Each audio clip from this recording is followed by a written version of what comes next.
Hello and welcome to this new reading out loud today about the Nine-Centered Awakening. If you have no idea what that is, just listen. If you know what nine-centered means, it may also be something you want to hear. So lean back, get your popcorn, relax, and enjoy. Today we will read Nine-Centered Awakening, A New Being and a New Way of Life by Ra Uru Hu. And this is a free digital book for newcomers. I will put the link below. Introduction. Nine-Centered Awakening. A New Being and a New Way of Life. Human design reveals that more than any other malaise, humanity suffers from clinging to an evolutionary past. Emerging in 1781, the nine-centered being is revolutionarily different from its predecessor. Ra provides a profound insight into the true nature and mechanics of our kind and the transformation possible through human design.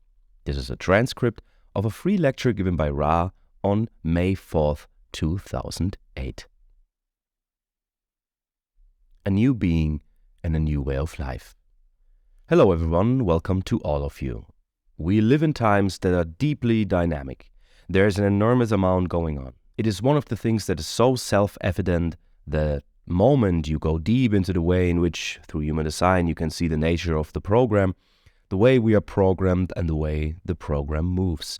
We are in an age that began in the very beginning of the 1960s that really will close out in 2027. And it's an age of coming up with answers. We can see everywhere around us that there has been an enormous movement towards solving all kinds of puzzles and all kinds of questions, whether those are scientific or otherwise. One of the phenomena that is a byproduct of what we refer to as so-called New Age, that is a sudden rekindling on a mass scale of an enormous amount of interest in all kinds of systems.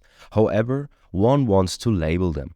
Something I think just about everybody understands at this point is that regardless of the system, regardless of the teacher, none of those things that exist out there represent in any way an absolute.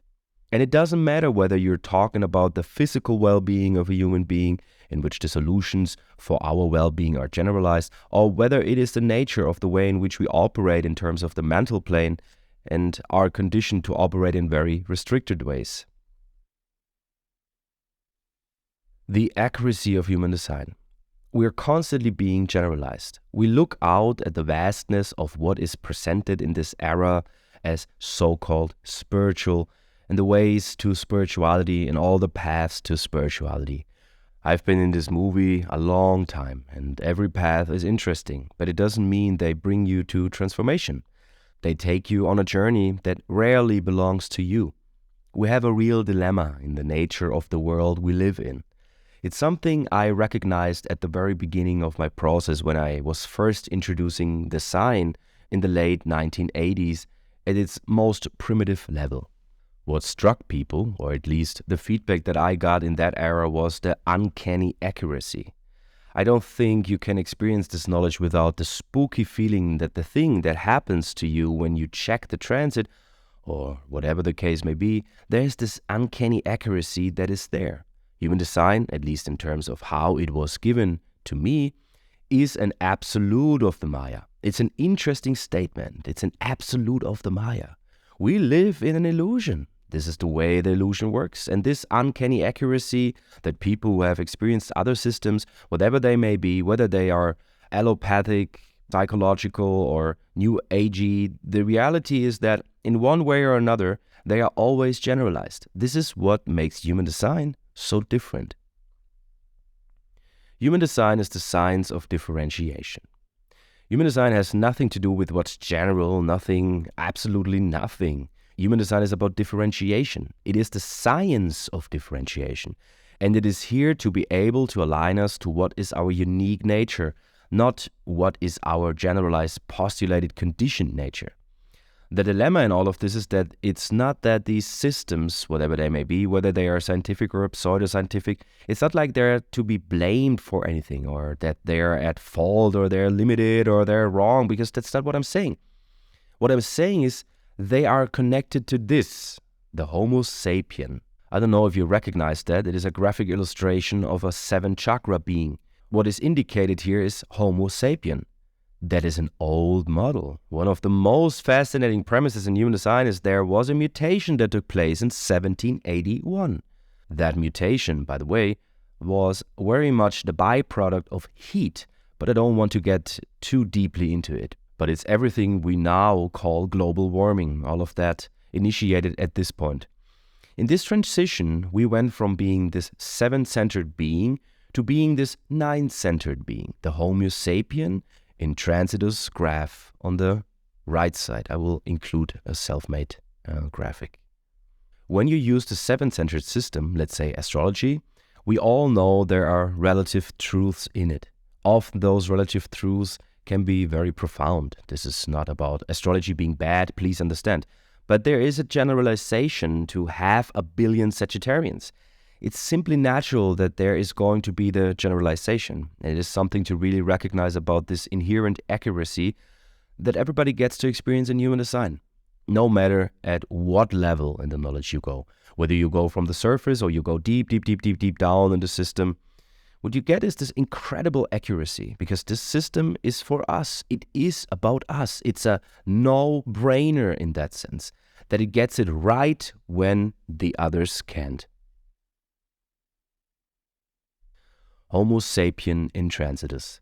The thing to understand about this marker is that it's those beings born after 1781 who are the mutated ones. These are the ones who are 9-centered beings, us, a transitional form. You can see that here, Homo sapiens in Transitus. We are a transitional form. We are not something that is intended to be permanent. We are not here to evolve into something else. We are a transition between a past, this past from 1781, to a future that is beyond 2027, which has to do with an evolutionary transition. The thing to grasp is that beings who were born in the 1760s or the 1770s were 7-centered beings who lived deep into the 19th century, into the 1860s, 70s, and 80s. If you look back over the history of humanity, the 85,000 years that Homo sapiens ruled, and you add those who trickled into this zone, you have to understand that just about everything we grasp, every religion that we have, every philosophy we have, just about every fundamental understanding we have is based on an extinct, and I say that with as much force as I can, an extinct form, the 7-centered being. I'm willing to say, all hail. It's very nice. I can look at the past and the accomplishments of the 7-centered being, and to some extent I can trip my hat. But it's not like I can rub my chest or pound it and say, this is me, this is not who I am. The 7-centered being had a process, it's an evolutionary process. Everything about life is about cognition. At the deepest levels in human design, when you begin with the tonal infrastructure, you begin to see that everything in the nature of what we are is rooted in the potential expression of cognition. The sophistication, or from our perspective, the lack of sophistication of the 7-centered being is that it was its dharma to actually explore what we call the mental plane. They were locked to a unicognitive expression, We are a binary consciousness. I remember the faces on those people when I first began to introduce the analysis of somebody's design. They would look at those two sets of calculations and they would say, why are there two and why are there 88 degrees or 88 or 89 days apart? Because this was totally alien to anything they had ever understood from any system before. One of the most extraordinary transitions between the 7-centered form and the 9-centered form is that we have a deeply unusual cognitive potential. We are a binary consciousness. We are a binary consciousness because human design has allowed us to see it. It's like when an analyst introduces you to your design and they point to the design side, the red side, and they say you don't have conscious access to this, but you have to know the red to meet it. The part of what makes this accuracy so profound is it's the system that is here to reveal us. It has nothing to do with the past. It has nothing to do with mind. When mind, the mental plane, first began to take its hold on humanity, there was this voice in old China, Lao Tzu, and he said, "We've got real trouble here. This is a mess. We're going to lose the natural order. We are going to lose our way. We are going to create that hell on earth." It wasn't like nobody could see, but you can't stop the turning of the wheel. The wheel turns. Claim your own authority. 85,000 years of mental gymnastics, mind is impressive, isn't it? And yet, think about it. What we got to understand through human design is that the mind has no way to control the life, the true life, your life. It can only pretend to control a life it makes up. We live in a world built on lies, layers and layers and layers and layers and layers and layers of lies until they all become normal. It's just lies, and nobody knows any better. We are all stuck in the old model, in the old way of healing. One of the most incredible things about being able to see the dynamic of what it is to be in this form is to understand it gives us an opportunity that has never existed before. It is an opportunity to claim our own authority. Homo sapiens gave its authority to its not-self mind, and through its not-self mind it gave authority to every conditioning force in its life. There is no freedom. There is no individuality. There's nothing but giving authority to anything and anyone and everything, from God all the way down to your lover, to your dog and your friend. This is what mind brings, because only through the mental plane, the only way you can exist is being driven by fear that you can't control your life. A fear that drives you further and further and further away from what you can be, from this nine-centered into a pale, distorted limitation of this seven-centered. Look at the madness of the world we live in. It's mad and it passes for normal. There are things human design reveals that shows so clearly that so many human beings on this plane never get a chance. And they never get a chance because they are being conditioned by the old model. The mind, everything up to the mind, every decision up the mind, and every decision rooted in a fear that has to be dealt with, every decision losing one deeper and deeper and deeper and deeper into the conditioning, and always giving up your authority. How afraid human beings are that they can't stand on their own authority. How ignorant they are that they do not know how to stand on their own authority. That you give up your life, you give up your promise, your purpose, your potential, and you throw it away for what? An illusion? When human design came into the world, it came to announce the presence of this nine-centered transitional form. This is what we are. And we have to discover it. We have to nurture it, and not for some generalized result, but so that each and every one of you can live out the uniqueness that you have a right to. You have a right. The body is the life. Human design reveals that we are a binary consciousness. It's the only thing that can make sense. We live in nothing but a duality. It is all this and that. We are this and that. And because we are a binary consciousness, these different cognitive forces have their own responsibilities, their own potential. It's what strategy and authority brings you. It's how this incredible uncanny accuracy becomes legitimate transformation, because the moment you enter into the experiment of your strategy and authority, you are embracing the life of a nine-centered being. We are not here to think our way through this life. We're not. We don't have to. This is not what we are as a creature. We are a different kind of creature. We are not here to be ravaged by the fears of the mind. We are not here to be distorted by the conditioning of the world around us. We are here to be free to live by our own truth. The truth begins with a basic recognition, the fundamental recognition that the body is the life. It's the body. Your mind means nothing without your brain. It's your body. This is the life. This is the living form principle. What is revealed through this knowledge is that it has a consciousness that guides it, a cognitive depth that allows it to be able to navigate correctly on this plane. You can't navigate on this plane with your mind. You can't. It's all traps. It's all this and that. And your mind doesn't know which way it can't, but your vehicle does. Your body knows. This is the temple. This is the place. This is the great gift. We all have this gift. We've been endowed with these incredible vehicles. Human beings don't pay any attention to how the body functions unless they get sick.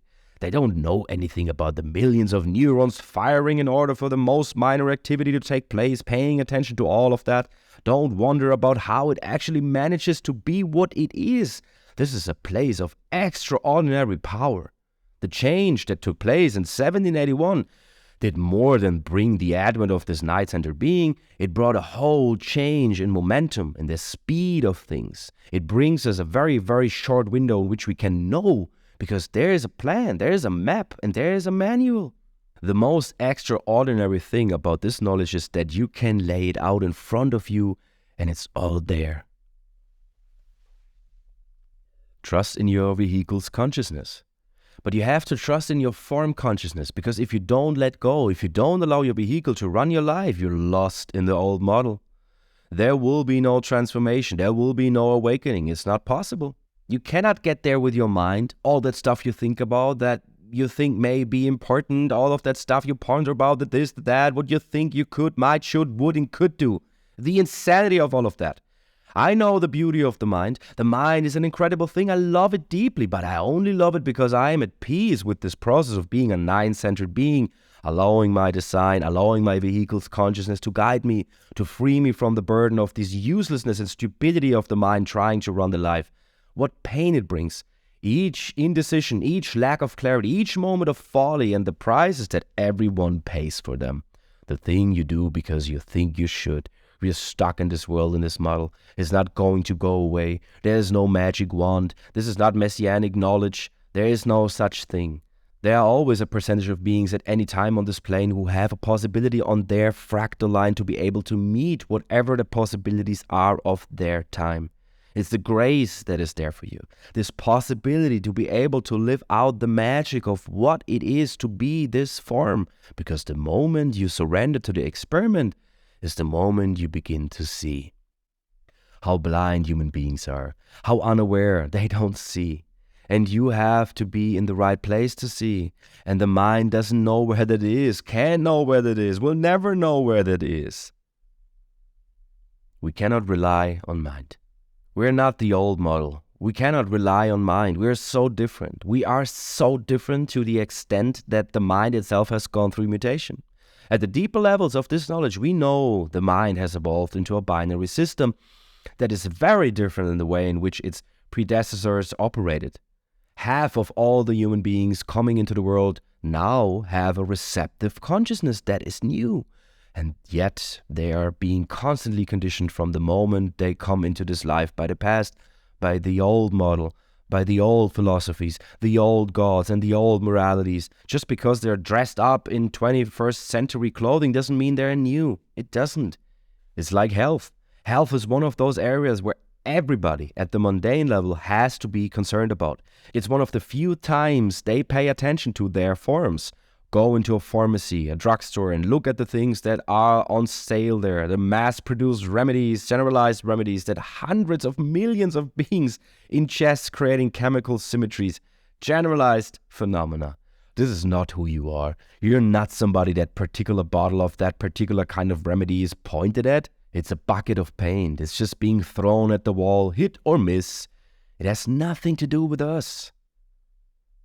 We are designed to differentiate.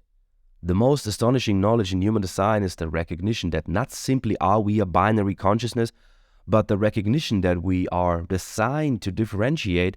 We are designed to be unique. We are designed to be truly different. We are designed to operate out of our own authority. We are designed to eat uniquely. We are designed to live uniquely. And we are designed to be in unique environments with unique perspectives. We're not here to be generalized at all. It's rewriting the book. The Center for Human Differentiation. One of the most exciting areas of my work is we're about to close a 3-year program, the 9 semesters of the Primary Health System program in the RAVE Psychology program. In September, we're going to be opening up the Center for Human Differentiation. It literally will be the very first time there is a holistic environment that is exclusively dedicated to our kind.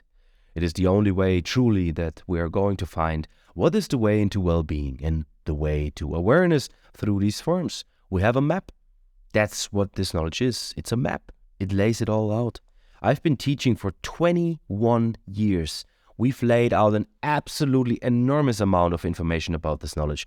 There is so much detail. And the reality is that it all points back to one thing and one thing only. To look at any human being and to look at any chart is to see no generalization. It's to see something that is truly unique and to embrace it. I don't know, I've never known the way in which another human being understands what I mean when I say unique. I'm not talking about different, I'm talking about unique. I'm talking about nothing like it before, nothing like it ever after, nothing like it. Can you grasp that? That's you. This is the potential in each of us that lies there, that waits for expression.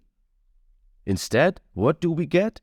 We get the disease of the open centers. We get the diseases of conditioning, and we get all these human beings trying to live out what they're not, trying to be secure, trying to save themselves, and fucked up in their minds. Oh, it's so easy to be here, the whole chart. I tell you, I know. It's so easy to be here when you don't have to do, when your mind doesn't have to be in charge, when you don't have to figure out how to live, but just breathe and see. Breathe and see. It all takes care of itself. Strategy and authority guides you correctly. This is the most incredible thing about form consciousness. When you tap into your strategy and authority, you're tapping into the navigator, this ability to be able to move you through the plane correctly.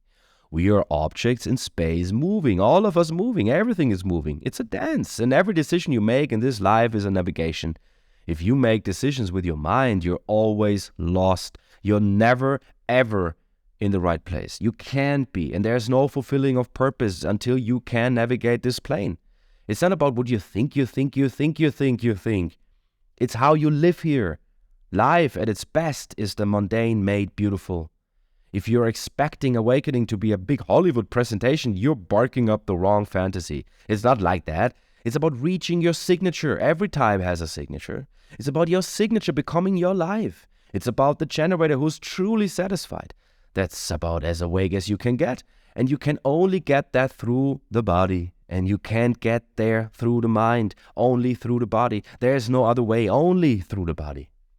What the map says is, look, it's very simple. We have these mechanisms. Everybody has these mechanisms, these inner authorities, the magic of what it is to be able to have a map, to be able to understand that there is this place within you that you can trust. When's the last time you ever trusted anything? To trust in yourself, to trust that you can navigate this plane without your mind? That's quite a step. It's the first step in beginning to discover that you can love yourself. It might have to start off with kind of liking yourself, but it's on the way. You have to meet that being in order to love them. You have to see the perfection of what it is to be you. You have to see what uniqueness really means, not as a concept, but what it means as your life. What I've noticed over many years now is that those who approach this the most radically are the ones who really get to see it. You really have to take a hold of this. This is all you get. You think there's going to be another chance? No, this is it. Anyone who cares to discover can look deeply into this in relationship to themselves, to others, to whatever. You can plow your way through this trying to find some loophole, but there is none. There is only one thing to do, and it's to radically surrender to an experiment. It's what it is. You're not sheep. I'm not here to be followed. You're here to have your own trip, your own move, your own wonder. But you can only get that through the experiment of being you. 7 years to transform the vehicle is what your inner authority and type takes you to. That mechanism that is there within you, pure. It's not like the mind. It's not distorted. It's not hung up. It doesn't have problems. It's a pure consciousness you have access to that is a wonder of the experiment. And you can see it takes time. Everything takes time. Cellularly, it takes 7 years to transform the vehicle. It takes about 3.5 years before you really notice what's different. Everything takes time. But if you don't start, it's never going to happen. It just won't. We've been offered an opportunity for perfection. That's what it is. It's not a perfection based on somebody else's standard, obviously. It's not based on somebody else's authority. It's about understanding something about ourselves and our potential that in our correctness What we are displaying is our perfection. This is our true great beauty. Mind is not the enemy. There's something else to grasp. Mind is not the enemy. It may seem like that when your life is ruled by your mind, but it's not the enemy. It really is your continuity to eternity. It's the essence of you through all of time. It's a magnificent thing, the personality crystal, and yet it's deeply shrouded in the not-self being, the messed up mind where there is never this possibility of the beauty of what is there. We are all unique filters of the consciousness field. We all have unique cognitive gifts, each and every one of us. Those are gifts that are expressed ultimately through our correctness, to our being in the right place to see what is there for us to see, to lay the foundation for the outer authority of mind, inner authority, outer authority, the duality. When mind is freed of being an inner authority, because realize what life is like when mind pretends to be both the inner and outer authority. That mind only lies because you're always protecting your ass one way or another. But the moment you liberate mind, the moment you give it an opportunity, well, to be an old dog learning a new trick, it's called seeing. It's one of those words. What does it actually mean? I'm not talking about the illusion of the three-dimensional field that we call our seeing. No, it's not about that. It's about being aware. This is about grasping everything without having to. It's the freedom that comes with being able to move through this space correctly.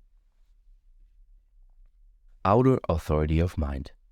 You begin to hone in on what is your cognitive depth, your skill, and your potential. The world becomes a different world, your universe, and that mind can become something of genuine interest to the other. We have always had, as a species, a responsibility to educate each other. It is why we are so garrulous. It is why we are so profoundly equipped to communicate with each other.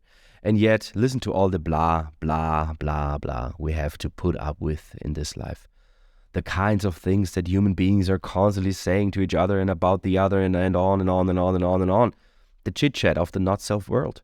We think it's impressive when somebody can actually express themselves in a way that seems to be intelligent. It goes to show you how little competition there is for that on this planet. The outer authority of mind is the ultimate glory of awakening.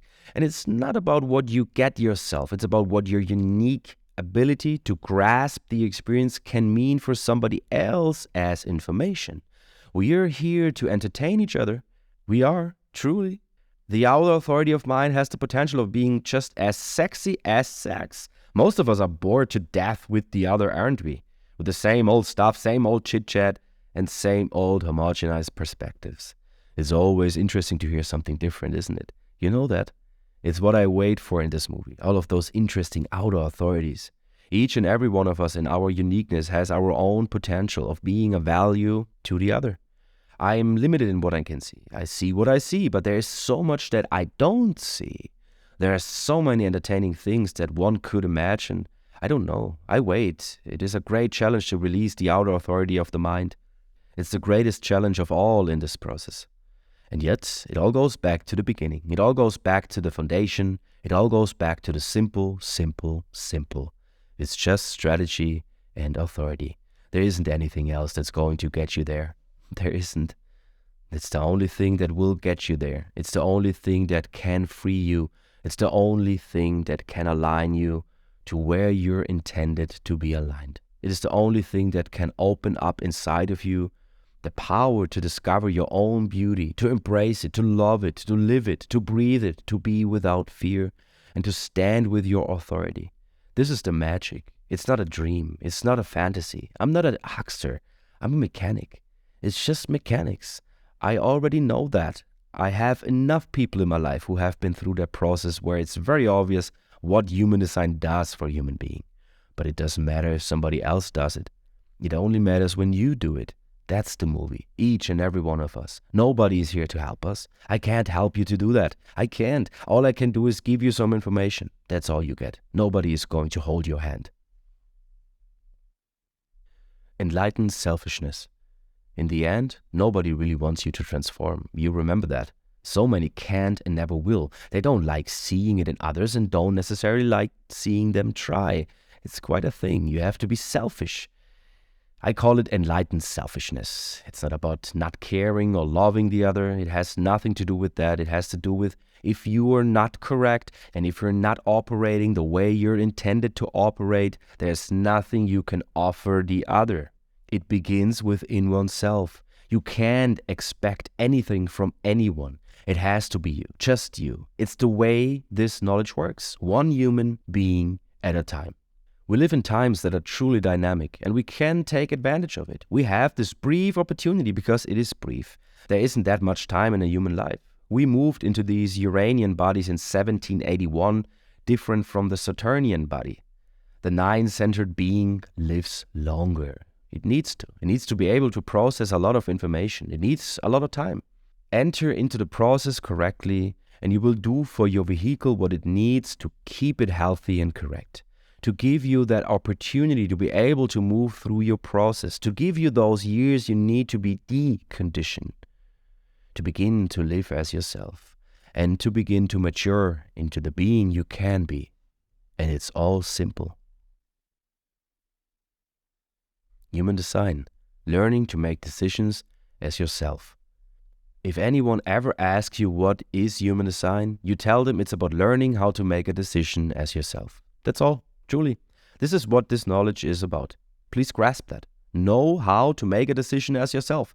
And as you well know, the technique is very simple. Whatever type you are, it's a matter of words, a couple of words here and there that describes what the way is for you. Well, that's the way. As profound and beautiful as this knowledge is, this science of differentiation, it's a boon to humanity and to anyone who is ready. It's so incredibly simple. Don't be fooled by how simple it is. It is the absolute, and as such can be nothing else but simple. That is real beauty. Okay, thanks for listening. I hope you enjoyed. If you feel like supporting me in my work of reading out loud, you can buy me a coffee via my Linktree. I will put it below. Give it a like, subscribe, comment if you like. Maybe you have an idea what I should read out loud. Let me know.